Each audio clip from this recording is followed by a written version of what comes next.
Hello class 6th, welcome to the English language session. Today we will start with chapter number 2, transformation of sentences. Children, do you remember we have seen kinds of sentences in our previous session? How many kinds of sentences were there?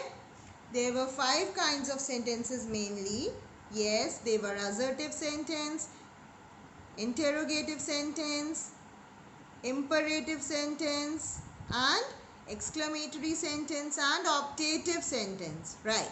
And in assertive sentences we have 2 types of sentences, है ना? What were they? They were affirmative sentence and negative sentence. Clear? Affirmative sentence means yes type of sentence and negative sentence means those sentences which have no or not in them. ठीक है? No, not, never, इस type के no meaning वाले sentences जो होते हैं वो negative sentences कहलाते हैं. So what do you mean by transformation of sentences? Open chapter 2 page number 11. Sentences can be transformed from one kind to another. There are certain rules to change these sentences from one form to another. They are: transformation of sentences means change the sentence from one kind to another kind. ठीक है? Sentence के एक form से दूसरे form में change करने को transformation of sentences या इंटरचेंज ऑफ सेंटेंसेस कहते हैं. क्लियर? जैसे कि अफर्मेटिव सेंटेंस से नेगेटिव सेंटेंस में चेंज करेंगे या फिर नेगेटिव सेंटेंस से अफर्मेटिव सेंटेंस में चेंज करेंगे. ठीक है? अफर्मेटिव सेंटेंस से इंटेरोगेटिव में चेंज कर सकते हैं या वाइस वर्सा, नेगेटिव से इंटेरोगेटिव से अफर्मेटिव में चेंज कर सकते हैं. So changing any 2 kinds of sentences from one form to another form is called transformation of sentences. Clear है? Now पहला है from affirmative into negative sentence. What is rule 1? If a sentence has any verb, is, am, are, was, were, has, have, had, or any modals like will, shall, will, would, shall, should, can, could, ठीक है, etc. We simply put not just after it to change an affirmative sentence into negative sentence. For example ये कह रहे हैं कि अगर sentence में कोई हेल्पिंग वर्ब है या मोडल्स है, हेल्पिंग वर्ब यानी कि is, am, are, was, were, has, have, had, do, does, did, ठीक है, या फिर मोडल्स हैं will, would, shall, should, can, could, may, might, etcetera. अगर ये हैं तो उसमें क्या हो जाता है, हेल्पिंग वर्ब के ठीक बाद में क्या लग जाता है, नॉट लग जाता है. For example we must go there, ये येस टाइप ऑफ सेंटेंस है, अफर्मेटिव सेंटेंस है. वी मस्ट गो देयर, तो इसका नेगेटिव बनाएंगे, सिर्फ नॉट लग जाएगा, we must not go there. ठीक है? मस्ट वर्ब के बाद नॉट लग गया. ठीक? Girls will have been dancing. ठीक है? Girls will have been dancing. This is affirmative sentence. तो इसमें कैसे नेगेटिव में बदलेंगे, नो टाइप ऑफ सेंटेंस में कैसे बदलेंगे कि इसमें विल के बाद नॉट लगा देंगे, विल मॉडल के बाद नॉट लगा देंगे. Will not, girls will not have been dancing, will not have been dancing. ठीक है? Rule 2, imperative sentences take do not or don't before the verb or in the beginning to become negative. imperative sentences कौन से होते हैं? sentences which express command, request or advice, order. हाँ, command या order, request or advice are called imperative sentences. जैसे stand up, sit down, go there, leave the room. orders हैं ये सारे. please give me a pencil, request है. ठीक है? इसी तरह से इंपरेटिव सेंटेंसेस हो गए. तो एग्जाम्पल्स देखते हैं हम. इनको नेगेटिव बनाने में क्या करते हैं, डू नॉट या डोंट लग जाता है.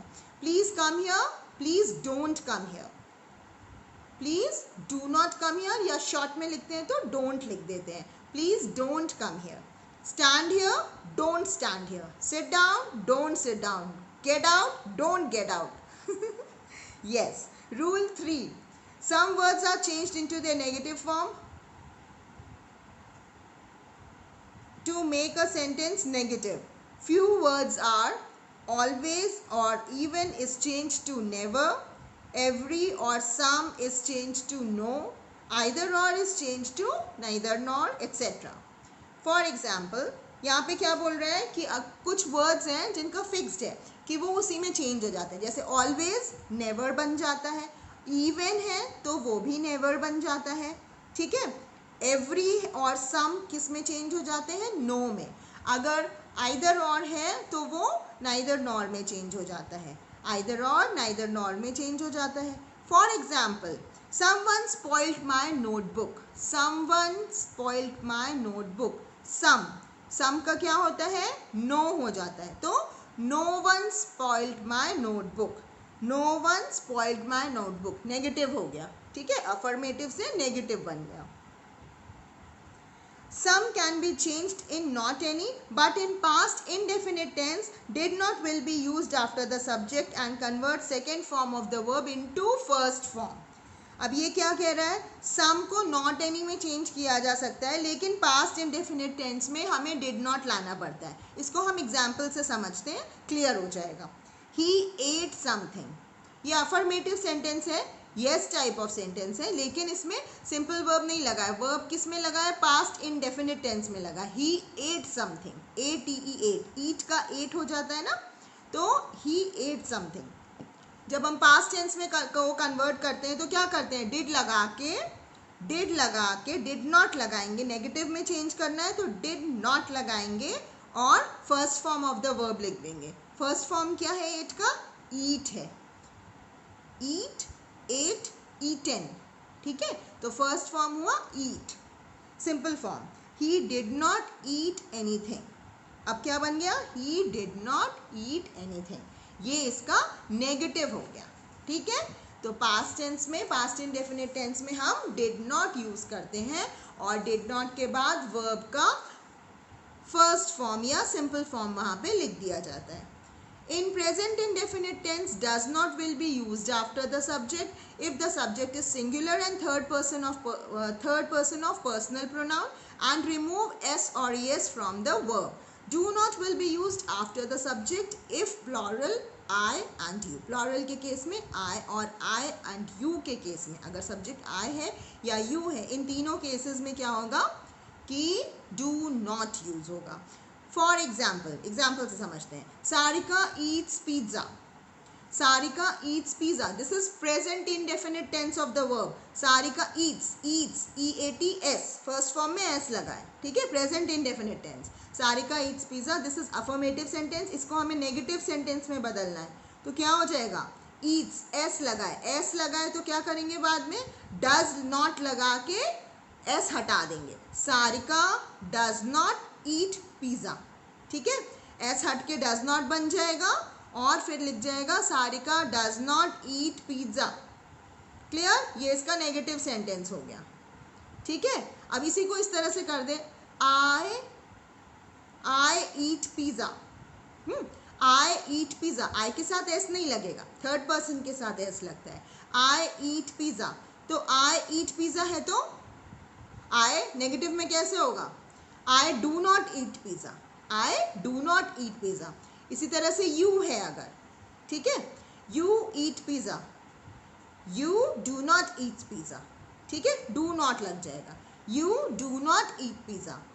अभी इसी एग्जाम्पल को आगे बढ़ाते हैं, प्लॉरल लगाते हैं, मैनी चिल्ड्रेन ईट पिज्जा, मैनी चिल्ड्रेन ईट पिज्जा, प्लॉरल हो गया, सब्जेक्ट प्लॉरल है, तो क्या होगा, ईट पिज्जा है तो क्या हो जाएगा, डू नॉट लग जाएगा, many children do not eat pizza, ठीक है। इसका मतलब कि एस या ES लगा है अगर वर्ब में तो डज नॉट लग जाता है और फिर first form of the verb लग जाता है, जैसे हमने पढ़ा था, Sarika eats pizza, Sarika does not eat pizza, ठीक है।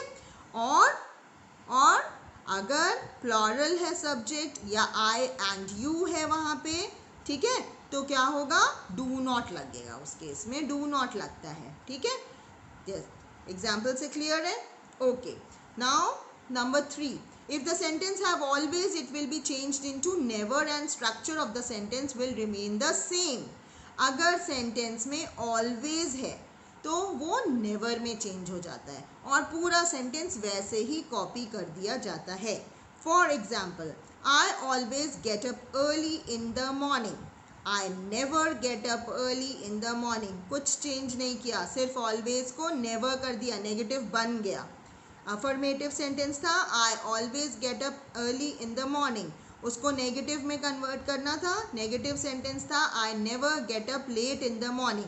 चिल्ड्रन, इसके सामने आप लिख लीजिए I always get up early in the morning, इसके सामने ब्रैकेट में लिखिए अफर्मेटिव, है ना, ये अफर्मेटिव है और इसको नेगेटिव में बदलना है. तो क्या हो गया, नीचे वाला सेंटेंस नेगेटिव में है, I never get up late in the morning, इसके आगे ब्रैकेट में लिख लीजिए नेगेटिव, ये नेगेटिव सेंटेंस बन गया, हमने बना दिया. ठीक है.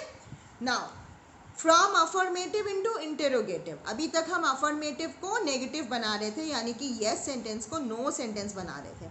अब हम क्या करने जा रहे हैं, अफर्मेटिव को इंटेरोगेटिव सेंटेंस बनाने जा रहे हैं. यस सेंटेंस को interrogative sentence means question sentences. Yes, दो sentences that ask questions are called interrogative sentences and they have a question mark at the end of the sentence. ठीक है, question mark और interrogation mark at the end of the sentence.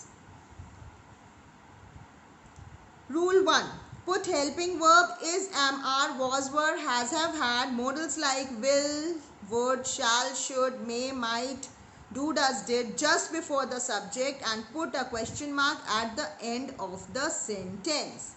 For example, इनका कहना है कि is, am, are, was, वर, जितने भी helping verbs and models होते हैं उसको हम सब्जेक्ट के पहले लगा देते हैं, बस इतना करते हैं. ठीक है. For example, you are a stupid girl, you are a stupid girl, तो वर्ब पहले लगा देंगे, हेल्पिंग वर्ब पहले. हेल्पिंग वर्ब क्या है यहाँ पे, आर, आर को पहले लगा देंगे तो क्या बन जाएगा, are you a stupid girl, are you a stupid girl, ये बन जाएगा. ठीक है, are you a stupid girl. This is the interrogative form. Now change this one, he has completed the work, he has completed the work, इसको change करिए affirmative sentence को interrogative में. क्या होगा, यहाँ पे वर्ब है हैज, हैज जो है हैज मॉडल बस पहले चला जाएगा. Has he completed the work, question mark, has he completed the work, question mark. This is the interrogative form, question form. ठीक है, क्लियर हो गया. In past indefinite tense, use did before the subject and change second form of the verb into the first form and put a question mark at the end of the sentence. Past indefinite tenses, past indefinite tense में क्या करेंगे, did लगा देंगे, did not लगेगा और verb का first form लग जाएगा. For example, he wrote a book, write, wrote, written, second form है यहाँ पे वर्ब का रोट, फर्स्ट फॉर्म हुआ राइट, सेकेंड फॉर्म हुआ रोट और थर्ड फॉर्म हुआ रिटन. ठीक है, तो पास्ट टेंस है तो सेकेंड फॉर्म लगेगा ही. He wrote a book, this is an affirmative sentence, yes type of sentence in past indefinite tense. ठीक है, अब इसको हमें क्या करना है, इसको हमें इंटेरोगेटिव सेंटेंस बनाना है. तो क्या होगा, डिड लग जाएगा, यस, इसमें से डिड निकलेगा. Did he write a book, did हमने पहले लगा दिया और फिर सेंटेंस को एज इट इज उतारेंगे और वर्ब का फर्स्ट फॉर्म यूज करेंगे क्योंकि हमने पहले डिड लगा दिया है. ठीक है, did he write a book, wrote का राइट हो गया. चिल्ड्रन ध्यान दीजिए, रोट का राइट हो गया, सेकेंड फॉर्म का first form of the verb हो गया, डिड लग गया पहले, did he write a book, interrogative form. In present indefinite tense, use does before the singular subjects excluding I. Use do before the plural subjects including you and I and put a question mark at the end of the sentence. Present indefinite tense के case में does लगाते हैं या singular subjects के पहले does लगाते हैं. But I के पहले डज नहीं लगाते, आई के साथ डू चलता है, ठीक है। आई सिंगुलर होता है, आई माने मैं तो सिंगल हूँ ना, तो आई के साथ डू लगता है, बाकी सबके साथ डज लगता है। और डू लगाते हैं प्लूरल सब्जेक्ट्स के साथ और आई एंड यू के साथ, एकदम उसी तरह से है जैसे आपने पहले वाले में पढ़ा है, यानी कि अफर्मेटिव टू नेगेटिव में, ठीक है। और क्वेश्चन मार्क लग जाएगा at the end of the sentence. So क्या हुआ, she plays ludo, affirmative sentence, plays verb पे ध्यान दो, प्लेज है, एस लगा हुआ है, एस लगा हुआ है तो क्या हो जाएगा, डज आ जाएगा, वेरी गुड, डज आएगा, डज शी प्ले लूडो, पहले डज आ गया, एस हट जाएगा, does she play ludo, she plays ludo, does she play ludo, interrogative sentence बन गया। Transformation from negative and interrogative sentence into affirmative sentence, the rules will be opposite. अब अगर इसका vice versa करना है, यानी कि इसका उल्टा करना है, दैट मीन्स इंटेरोगेटिव से अफर्मेटिव बनाना है या नेगेटिव से अफर्मेटिव बनाना है, तो इसके रूल्स जस्ट रिवर्स हो जाएंगे, वाइस वर्सा हो जाएंगे, पलट जाएंगे, ठीक है। बस for example, he does not tell a lie, ये कैसा सेंटेंस है, ये नेगेटिव सेंटेंस है। इसको क्यों नेगेटिव है, इसमें नॉट लगा है, नेगेटिव सेंटेंस को अफर्मेटिव में चेंज करना है, तो क्या हो जाएगा, डज लगा है, यानी कि डज नॉट हटेगा और वर्ब में एस लग जाएगा, yes, he tells a lie, he tells a lie. Example number 2, does she Singh well, does she Singh well, interrogative, question mark, ठीक है, क्वेश्चन पूछ रहा है, डज शी सिंग वेल, इसको हमें अफर्मेटिव में चेंज करना है, क्या करेंगे, डज हट जाएगा एंड सिंग, सिंग वर्ब में एस लग जाएगा, डज हटेगा तो एस लग जाएगा, she sings well, she sings well, clear, she sings well. So children, this completes your chapter number 2, ठीक है। अब you read this chapter once again. I think all of you are very clear about the concepts now. Read this chapter once again.